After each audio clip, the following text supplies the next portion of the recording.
rider who's trying to find their balance as much as their horse. And maybe the out of the 7 into the wall at the end of the ring where a horse might shift out from their rider before the riders found their balance. All right, we're already up to it here. Stirrups have been removed. The stirrup leathers and the stirrups no longer in existence here for Ann Adams, who shows the way as the first of 5. Remember, she is one of 5 out of 172 on the original class sheet here. So well accomplished already.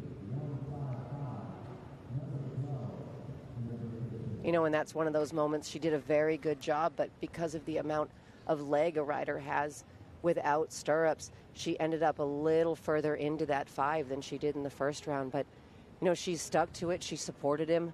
She really gave him a nice ride when he was getting there early in the 5. And then another piece that comes into play with riders' balance off the ground is the rail in that turn where she's changing directions off the ground. That's a big factor for a horse. Riders' balance comes into play when they're trying to keep their own balance.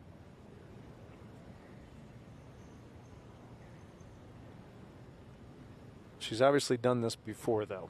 She definitely has.